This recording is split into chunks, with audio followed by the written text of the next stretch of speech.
Queremos dar início a uma série sobre uma vida centrada no Evangelho. Queria fazer um exercício de pensamento com você.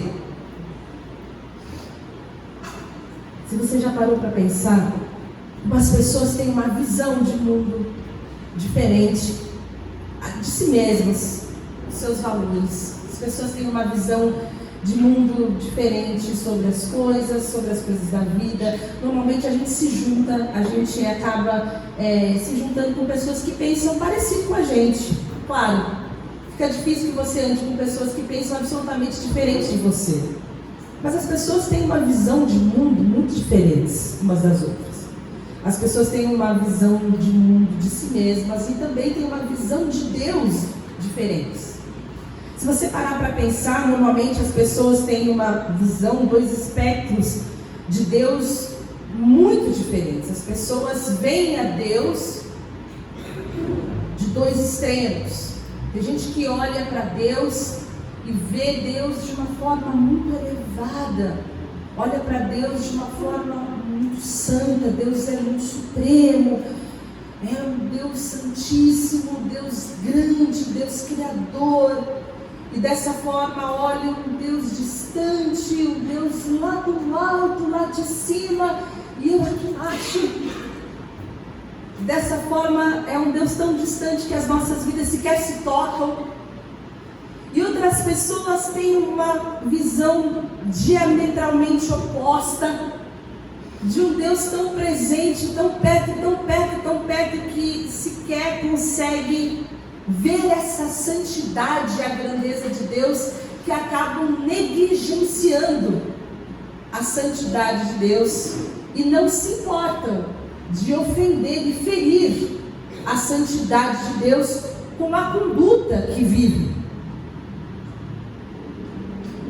Da mesma forma, as pessoas também têm visões de si mesmas diametralmente opostas. Tem gente que quando olha para si mesmo, olha para si e acha que é muito boa, que acha que faz coisas muito boas, que merece muitas coisas boas da vida e consegue olhar que o mundo lhe deve e consegue se ver vítimas de muitas situações. Todos são ruins e ela está sempre certa. E outras pessoas só conseguem ver o mal em si mesmas e não conseguem ver as coisas boas que ela faz, não conseguem ver os seus méritos e têm grande dificuldade de ver os seus valores. São as óticas da vida, e essa ótica que as pessoas têm tanto de si quanto de Deus trazem grande dificuldade delas se relacionarem com Deus. Essa relação do homem consigo mesmo e com Deus só pode ser curada à luz do Evangelho. E essa é a nossa proposta ao longo desse nosso estudo nas próximas semanas. Nós pretendemos estudar como que nós podemos crescer e nos desenvolver num relacionamento profundo à luz do Evangelho. Porque nós entendemos que somente quando nós temos uma visão correta de Deus, uma visão correta da humanidade, do homem em si, é que nós podemos entender o Evangelho, podemos ser curados pelo Evangelho, podemos ter um relacionamento profundo com Deus. Para isso, hoje, eu gostaria que nós possamos dar um pequeníssimo passo. Eu quero convidar a você a ler comigo um livro de Isaías e alguns versículos. Não sei se está pequenininho para você, mas eu vou ler alguns versículos. Versículo 6 fala o seguinte: busquem o Senhor enquanto é possível achá-lo, clamem por Ele enquanto está perto, que o ímpio, que o homem mau, abandone o seu caminho, o homem mau, os seus pensamentos, volte-se para o Senhor que terá misericórdia dele, volte-se para o nosso Deus, pois Ele dá de bom grado o seu perdão, porque os meus pensamentos não são os seus pensamentos, os pensamentos de vocês, nem os seus caminhos são os meus caminhos, declara o Senhor. Como os céus são mais altos do que a terra, assim os meus caminhos são mais altos do que os seus caminhos, e os meus pensamentos mais altos do que os seus pensamentos. Isaías fala que o homem, o coração do homem, é um coração que tem em sua essência a maldade. É natural, então, que o homem precise buscar ao Senhor enquanto pode achar, e se volte para o Senhor, porque o Senhor é cheio de misericórdia, porque os pensamentos do Senhor são mais altos que o pensamento do homem. O pensamento de Deus, o coração de Deus, o caminho de Deus é diferente do caminho do homem, mas a essência do homem, o coração do homem é um coração cuja natureza é má. Jeremias, ele vai ser ainda um pouco mais profundo. Ele vai dizer que o coração do homem é enganoso mais do que todas as coisas. E eu gosto dessa expressão de Jeremias. Ele fala que o coração do homem é desesperadamente corrupto. E essa é a essência, essa é a natureza do homem. A gente tem muitas definições do Evangelho. Você vai procurar nos conceitos teológicos muitas definições. Mas você não vai fugir de 4 delas, que é a criação, que nós cremos que Deus é um Deus criador, um Deus que criou todas as coisas. Todas as coisas foram criadas por Ele. E sem Deus, nada do que foi feito se fez. Deus Pai, Deus Filho, Deus Espírito Santo estavam antes de toda a criação, perfeitos em sua eternidade, e decidiram criar não só o homem, mas todas as coisas. E Ele criaram o homem perfeitos, mas por causa da desobediência, o pecado entrou no mundo, e por causa do pecado, o homem que era perfeito, então se torna imperfeito. E por causa da queda, por causa do pecado, há uma desfiguração da imagem de Deus, porque o homem foi criado à imagem de Deus. Então há necessidade de que o homem seja novamente refeito para ter um relacionamento perfeito com Deus. Então, depois da queda, há necessidade da redenção. E Jesus, então, é aquele que antes da criação do mundo se dispôs para ser aquele que viria redimir a humanidade. Então, a criação, a queda e a redenção são feitos em Deus para que, através do sangue de Jesus, haja uma nova criação. E hoje nós somos uma nova criação em Cristo Jesus. Essa é a imagem que nós temos de uma nova redenção por causa do grande amor de Deus. E nós entendemos isso porque sem esse amor grandioso de Deus, nós não poderíamos jamais ter um novo coração. O coração do homem é, em sua essência, desesperadamente corrupto. Essa é a essência do coração do homem. E o texto de Jeremias fala que o Senhor esquadrinha o coração e o Senhor prova o pensamento. Em vários textos da palavra de Deus, Deus vai retratar o coração do homem, esse coração depois da queda, depois da desobediência, como um coração mau, que precisa ser refeito, precisa ser feito de novo. Um homem não regenerado, um homem sem Deus, um homem que não conhece Jesus, um homem que ainda não teve um encontro com esse novo que é proporcionado por Jesus, é um homem que tem umas tendências à maldade. A gente sabe qual que é a nossa tendência. A gente sabe qual que é a nossa inclinação. A gente sabe que a gente precisa de Jesus. E essas várias definições do Evangelho vão sempre apontar para uma necessidade que nós temos de redenção. E nós usamos muitas vezes essas expressões do Evangelho, mas nós sabemos que Deus proveu, que Deus designou para nós essa visão de Cristo, para que nós pudéssemos amadurecer essa necessidade que nós temos de um Salvador. O Evangelho é muito mais do que um conceito. O Evangelho é muito mais do que um conjunto de regras. Quando nós pensamos no Evangelho, às vezes a gente pensa na Bíblia, a gente pensa num código, mas quando a palavra define o Evangelho, Romanos 1,16 vai falar que o Evangelho é o poder de Deus. Colossenses 1,6 fala que o Evangelho cresce e frutifica. Então ele é dinâmico, ele frutifica, ele está sempre se movendo, ele está sempre se multiplicando dentro de nós. E nós precisamos permitir que esse Evangelho também frutifique na nossa vida. Quando a nossa vida é uma vida que é centrada no Evangelho, a nossa vida não é estática. O Evangelho, então, é muito mais do que uma porta de entrada para o reino de Deus. O Evangelho é um caminho pelo qual nós vamos ter uma jornada de edificação e de crescimento, onde a nossa vida vai sendo delineada, onde a nossa vida vai sendo edificada e a nossa vida vai sendo transformada. O Evangelho é um caminho de transformação, porque se nós chegamos à conclusão que a nossa natureza é essencialmente má, quando nós, dentro da nossa ótica, e a ótica do Evangelho aponta para um coração cuja a natureza é pecaminosa, somente o Evangelho pode apontar para Cristo, que traz para nós uma esperança de transformação. E o Evangelho é essa grande esperança de transformação, porque Cristo traz para nós, através do Espírito Santo e da Palavra de Deus, uma grande esperança de transformação. E quando nós temos em Cristo esse poder do Evangelho, o Evangelho não só nos torna justos, mas também nos liberta para que nós tenhamos o prazer em Deus, o prazer de nos tornarmos cada vez mais parecidos com Ele. O que é então esse momento onde nós conhecemos a Deus? O momento onde nós temos essa consciência que nós precisamos de um Salvador.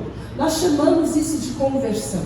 A conversão é quando eu tomo consciência da distância que existe entre a santidade de Deus e o meu pecado. É quando eu olho para mim e eu tenho essa ótica. Eu consigo ver quem Deus é. Eu tenho uma noção melhor de quem é Deus. Mas eu também começo a ver como é o meu coração. E eu consigo entender que o meu coração é muito diferente do coração de Deus. Ora, se eu fui criada para ser como Deus é, eu estou muito diferente dessa minha referência. Há uma distância muito grande da minha referência. Há uma distância muito grande desse meu modelo. E quando eu percebo essa distância que existe entre o meu coração e o coração de Deus, esse momento é o momento da minha conversão. Quando eu começo uma jornada, essa jornada por meio do Evangelho, uma jornada de transformação. Essa jornada é uma vida centrada no Evangelho, onde eu, capacitada pelo Espírito Santo, movida e guiada pela Palavra de Deus, eu quero ser cada vez mais parecida com o meu modelo, que é Cristo Jesus. Essa é uma vida centrada no Evangelho, uma vida onde Jesus Cristo é a minha referência, onde Cristo e a santidade de Cristo é o meu modelo, eu quero crescer em santidade. Essa é a ótica do Evangelho, onde eu olho para o meu coração, onde eu olho para a minha pecaminosidade, eu percebo essa distância, e não é só sobre quem eu sou, mas agora é sobre também quem Deus é, e também sobre quem eu quero ser em Cristo Jesus. A conversão é justamente isso, sobre confiar que Cristo Jesus é meu único mediador. E sobre esse caminho, sobre essa ponte que fez com que quem eu posso ser agora, eu posso ser somente por Cristo Jesus. E agora eu quero que você me dê um minuto da sua atenção. Porque toda a nossa vida, ela foi construída num sistema de mérito. Toda a nossa vida foi construída num sistema onde eu conquistei alguma coisa porque eu mereci. Eu conquistei uma nota na escola porque eu estudei, ou eu colei, mas eu colei direitinho porque ninguém me pegou. Então eu consegui aquela nota porque eu fiz direitinho o negócio, ninguém me pegou. Mas eu fiz o trabalho, eu fiz o meu esporte, eu fiquei no primeiro lugar, eu fiz os meus amigos, eu ganhei presente do Papai Noel porque eu fui um bom menino o ano inteiro. E toda a nossa vida, ela foi trabalhada e foi conquistada no sistema de méritos. O nosso trabalho, todas as coisas que a gente conquistou na vida, a gente conquistou porque a gente foi indicado por alguém, porque a gente, em algum momento, a gente foi bom aqui.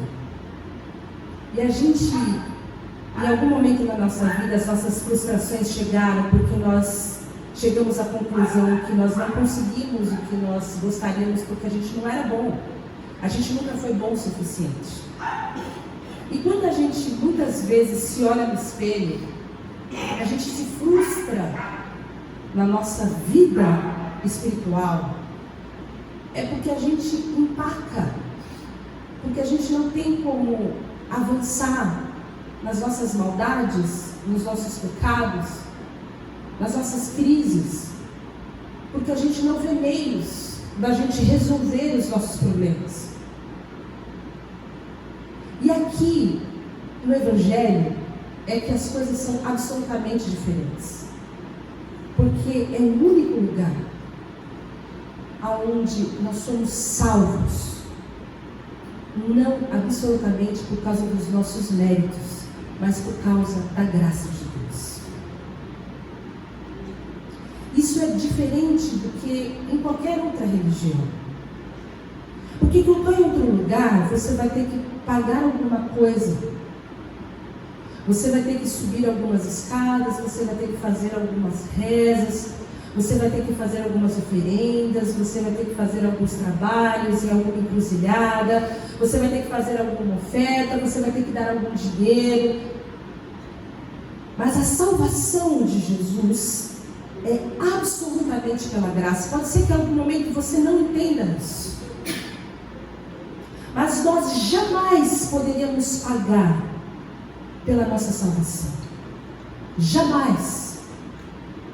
Quando nós chegamos diante da nossa condição, e nós chegamos diante da conclusão da nossa distância, do nosso coração, e nós olhamos para Deus, e nós vemos o nosso modelo, e nós chegamos à conclusão que nós não temos como ser como Jesus é. Jesus também sabe disso, e o Pai sabe disso, e o Filho sabe disso, e nós não poderemos nos salvar. Então Jesus falou: eu vou lá e eu vou salvá-los. E essa é a graça de Deus, que Ele veio e Ele se colocou em nosso lugar, e Ele veio ser o nosso substituto. E essa é a maravilhosa graça de Deus. Essa é a grande salvação que nós estamos inseridos. Não tem nada que nós podemos fazer para nós nos salvarmos. E é por isso que nós podemos desfrutar da graça de Deus. E é por isso que nós podemos caminhar nesse caminho. E é por isso que nós devemos mergulhar na graça de Deus e viver o Evangelho da transformação, porque nós temos uma grande chance. Essa é a nossa grande chance. A grande chance da transformação é que agora não está mais nas nossas mãos, agora não é mais pela nossa força, agora nós estamos com a nossa salvação garantida, porque Jesus fez absolutamente tudo por nós. Na cruz do Calvário Ele bradou: está consumado. Eu consumei na cruz do Calvário toda a obra, eu garanti na cruz do Calvário toda a obra para que eles pudessem ser absolutamente salvos. Então Jesus garantiu a nossa salvação, para que nós pudéssemos caminhar agora, trilhar nesse caminho, nessa jornada, através do Evangelho, a transformação necessária para nós sermos iguais a Jesus. E a palavra de Deus diz em Efésios 2,13, que em Cristo Jesus, vocês que antes estavam longe, agora foram aproximados pelo sangue de Jesus. É o sangue de Jesus que permite que nós estejamos perto. 2 Coríntios 5:21 fala que aquele que não conheceu o pecado, Jesus, o fez pecado por nós. Deus o fez pecado por nós, para que nele, para que em Jesus nós fôssemos feitos justiça de Deus. Em Cristo nós somos feitos justiça de Deus. Essa é a garantia que nós temos. Essa é a garantia que nós temos. O momento em que nós nos convertemos, a nossa visão, tanto do nosso pecado como da santidade de Deus, é muito limitada. No momento em que nós damos início nessa jornada, o que nós enxergamos sobre o nosso pecado ainda é muito pequenininho, a gente ainda não tem dimensão, a gente ainda não sabe se as coisas que nós fazemos estão corretas, a gente ainda não sabe quem Deus é, a gente ainda não compreende totalmente a vontade de Deus, a gente ainda não compreende totalmente como é a santidade de Deus, mas à medida que nós vamos crescendo, à medida que o Espírito Santo vai invadindo o nosso coração, mais nós vamos entendendo dele, mais o nosso coração vai se enchendo dele, e mais nós vamos tendo uma dimensão, e mais a cruz de Cristo vai se ampliando para nós, mais nós vamos tendo uma dimensão dessa grandeza e desse poder, mais nós vai se ampliando. Aí você vai falando, mas quer dizer que eu vou ficando mais pecador ainda? Não, é que mais a gente vai ficando distante da grandeza de Deus. Porque Ele vai ficando maior e mais excelso e mais sublime. Eu tenho uma imagem que eu sempre falo aqui, que é de Isaías. Não sei se vocês já leram esse texto, eu trouxe esse texto para que nós pudéssemos ler juntos. Mas quando Isaías foi chamado, Isaías, ele viu o Senhor. Isaías, ele teve uma visão do Senhor sentado num trono alto e exaltado, e as abas das vestes do Senhor enchiam o templo. Ele estava sentado, em cima do Senhor estavam sentados serafins, e cada um deles tinha 6 asas, com 2 asas cobriam o rosto, com 2 asas cobriam os pés, com 2 voavam, e eles proclamavam uns aos outros, Santo, Santo é o Senhor dos exércitos, a terra inteira está cheia da sua glória, e ao som das suas vozes, as batentes das portas tremeram, e o templo ficou cheio de fumaça. Você consegue imaginar isso, que ele viu? Ele teve uma visão, aquilo era muito poderoso, as portas tremeram, e o lugar ficou cheio de fumaça, e o que aconteceu? Ele gritou. Quando ele teve aquela visão, ele gritou, ai de mim, eu estou perdido, porque eu sou um homem de lábios impuros, eu estou no meio de um povo com lábios impuros, e os meus olhos viram o Rei dos Reis, os meus olhos viram o Senhor dos Exércitos. Ele viu a Deus, ele gritou, ai de mim. No momento em que ele viu a Deus, ele teve essa visão, ele falou, ai de mim. E é sobre isso que eu queria que você pudesse entender. Quanto mais a gente contempla Deus, mais a gente grita, ai de mim.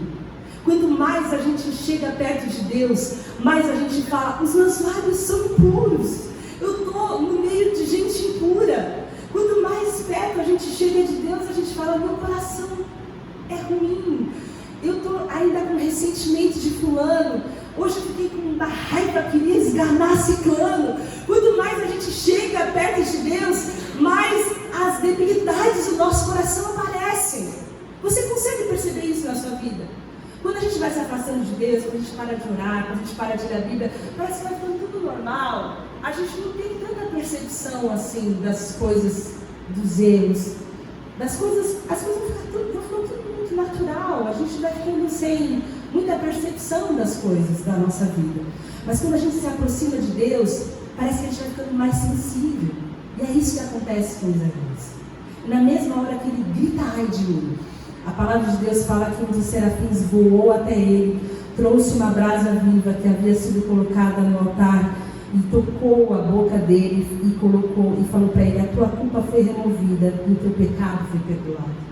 Porque cada vez que a gente grita, ai de mim, cada vez que a gente reconhece o nosso pecado, há expiação e há perdão do nosso pecado.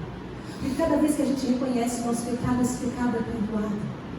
Então é um ciclo de estar na presença de Deus, reconhecer o nosso pecado ser perdoado. Mas se nós não estivermos habitando na presença do Senhor e reconhecendo o nosso pecado não é perdoado. Então estar na presença do Senhor, a jornada do Evangelho é habitar na presença do Senhor para reconhecer a minha pecaminosidade e ter a minha jornada, nessa jornada o meu pecado perdoado e viver em santidade nisso. Mas para isso eu preciso ver quem o Senhor é. Eu preciso contemplar a sua grandeza. É ver quem o Senhor é, para entender a minha pecaminosidade e confessar o meu pecado. Quando a minha compreensão do meu pecado cresce e a santidade, a compreensão da santidade de Deus cresce a minha gratidão, cresce o meu amor por Deus. Mas se isso não cresce, eu vou ter uma tendência a minimizar o Evangelho. Eu vou ter uma tendência a diminuir a cruz de Cristo, porque eu vou pensar em Deus de uma forma pequenininha. Eu vou pensar no meu pecado de uma forma pequenininha. Eu vou relativizar o meu pecado. Eu vou pensar em mim melhor do que eu realmente sou. Eu vou pensar em mim como se eu fosse melhor do que eu realmente sou. Eu vou pensar em mim com uma superioridade. Eu vou pensar na minha justiça própria. E assim eu vou diminuindo a cruz de Cristo. Nós precisamos enxergar, conhecer e experimentar o caráter justo, santo de Deus para admitir e sentir sinceridade as nossas fraquezas, as nossas limitações e a nossa pecaminosidade. Nós precisamos disso. Por causa do grande amor de Deus, a gente não precisa mais ter medo de olhar no espelho. A gente pode encarar as nossas limitações e a gente pode ser quem a gente realmente é. Porque a gente entende que agora, por causa de Jesus, nós somos amados. Por causa de Jesus, nós somos aceitos. Por causa de Jesus, não é pelos nossos méritos, não é pela nossa força, não é porque a gente está trabalhando pela nossa salvação, é por causa da graça de Deus. E eu quero reforçar um pouco isso, lendo com vocês Efésios 1, de 4 a 8. Deixa eu só passar. Porque Deus nos escolheu nele antes da fundação do mundo, para sermos santos e sem culpa diante dele. Em amor, nos predestinou para sermos adotados como filhos por meio de Jesus Cristo, conforme o bom propósito da sua vontade. Nele temos a redenção do seu sangue, o perdão dos pecados. Deixa eu passar aqui. De acordo com as riquezas da sua graça, o qual ele derramou sobre nós com toda a sabedoria e todo o entendimento. Predestinar significa dar um destino prévio. O texto que nós lemos fala que Deus nos escolheu nele antes da fundação do mundo. Nós falamos que Deus criou o mundo, mas antes disso, antes de criar a humanidade, ele já tinha nos dado um destino. E ele nos deu um destino antes de todas as coisas, e o destino que nós não podemos controlar.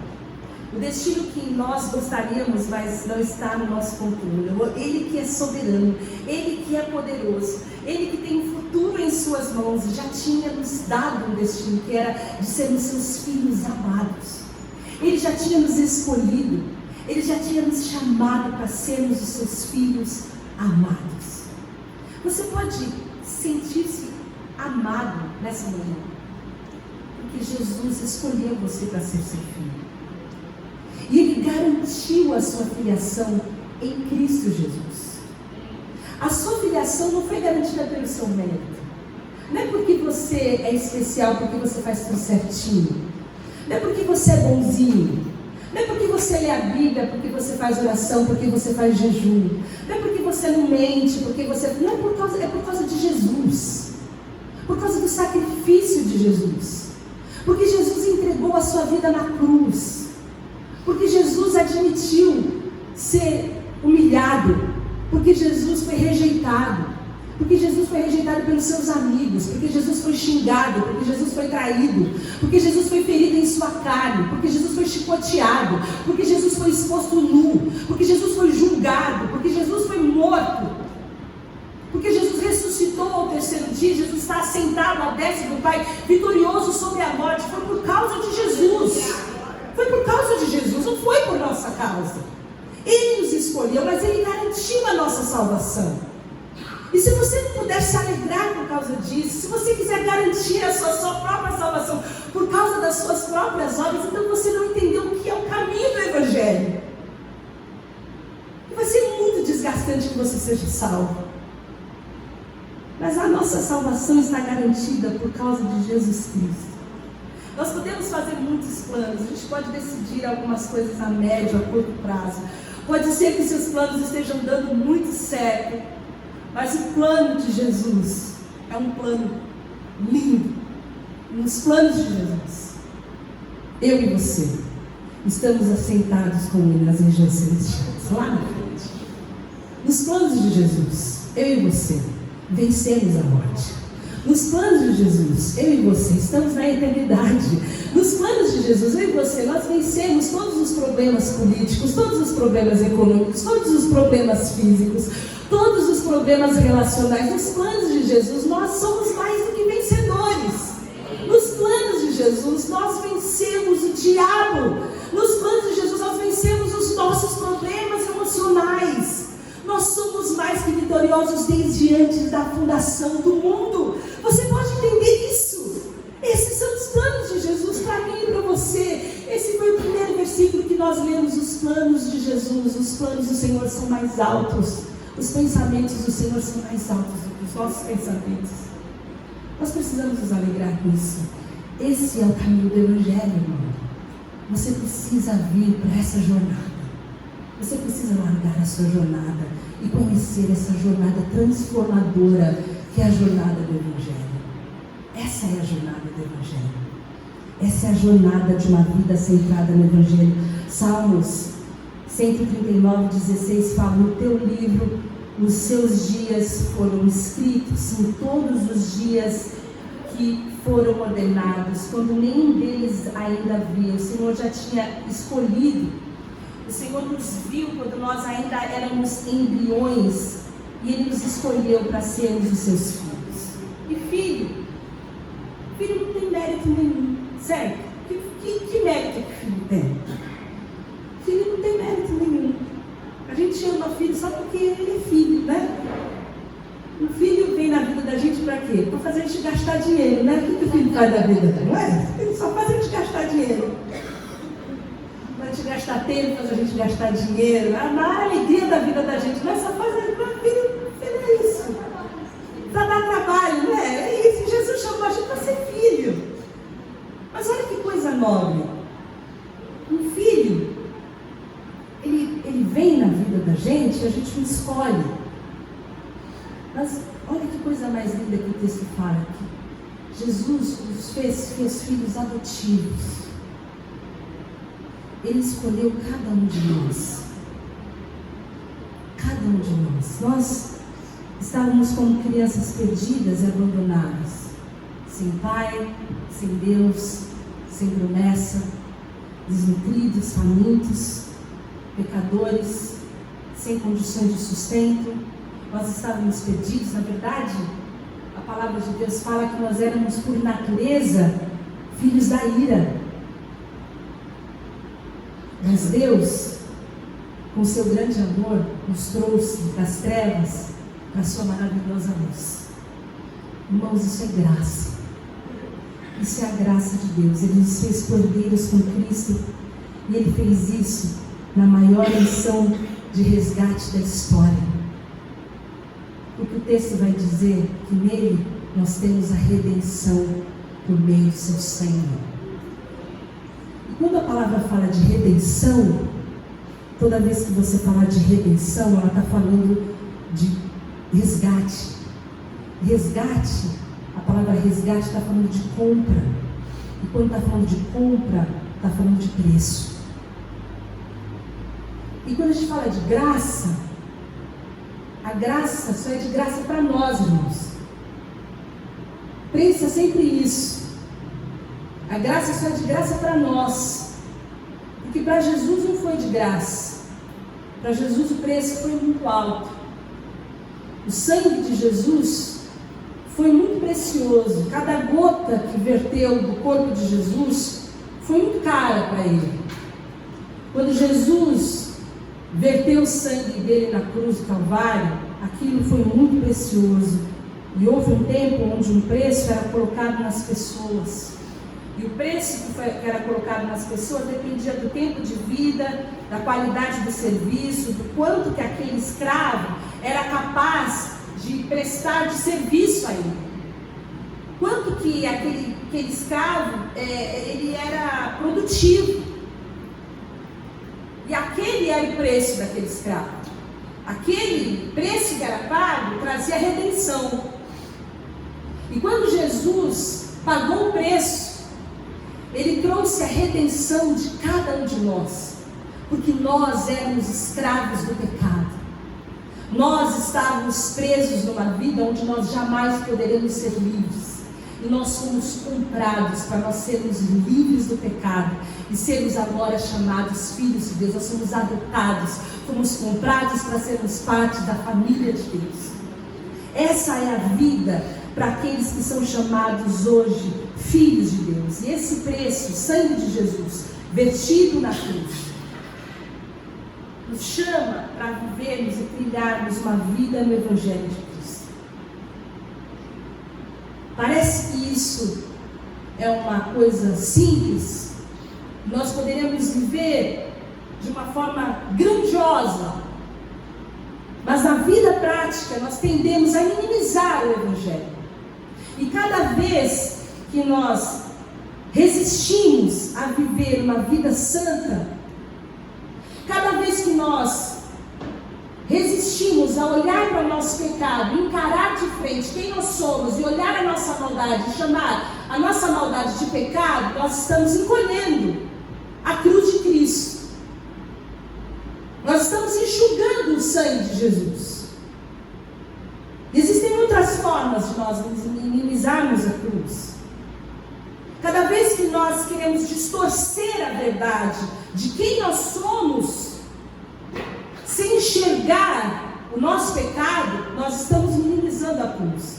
E a jornada do Evangelho é uma jornada de nós encararmos de frente quem nós somos. Porque se nós não encararmos quem nós somos, não haverá transformação.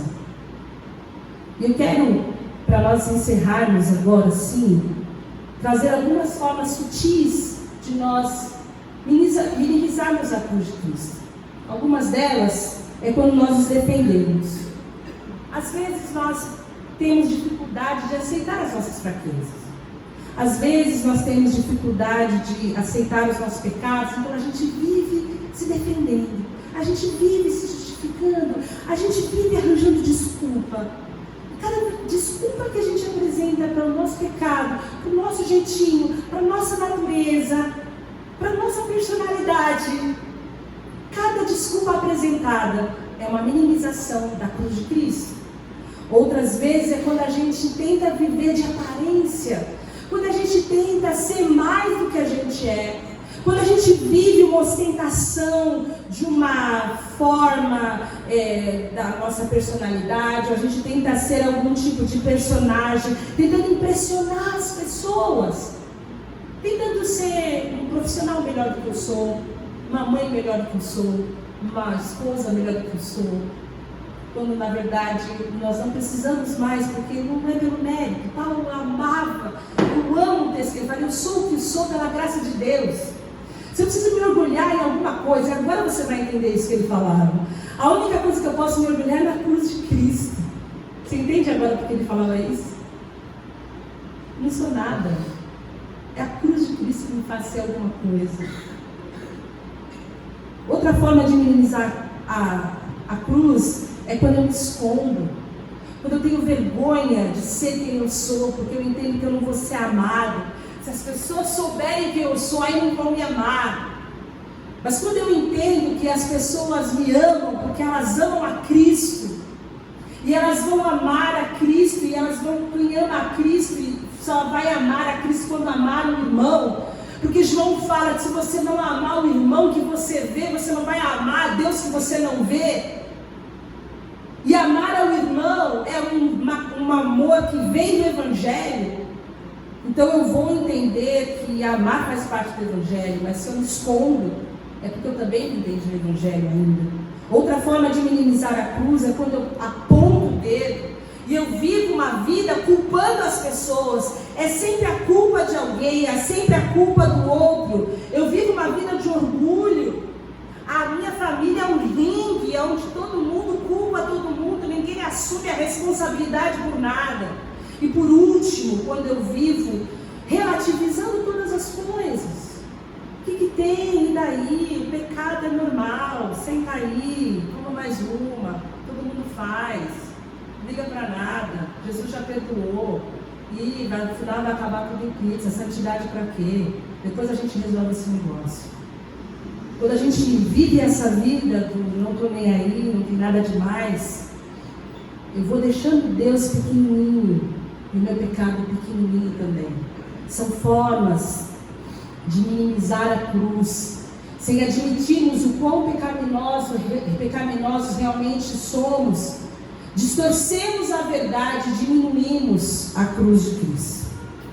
Quando nós vamos crescendo, avançando, sem perceber quão grande Deus é e quão pecaminosos nós somos, nós vamos encolhendo a cruz. A jornada do Evangelho é uma jornada de graça. A jornada do Evangelho é uma jornada de restauração. As riquezas da graça estão disponíveis, o preço altíssimo foi pago.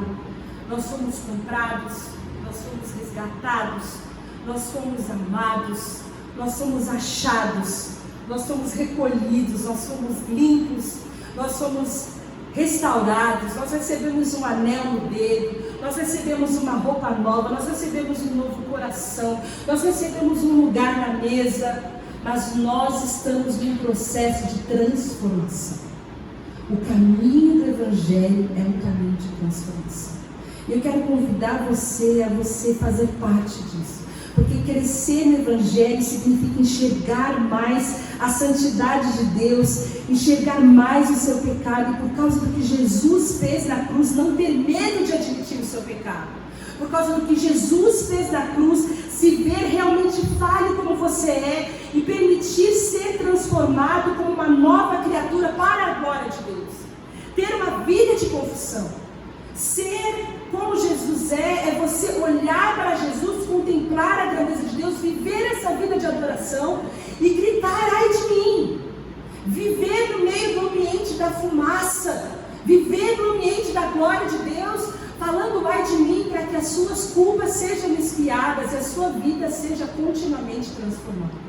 Eu oro para que o Espírito Santo possa operar isso na sua vida, para que você não viva distorcendo a verdade, mas que nesse caminho que nós vamos continuar a percorrer juntos, nessa vida centrada no Evangelho, o Senhor possa levar-nos como igreja a um caminho de transformação, em nome de Jesus. Vamos orar?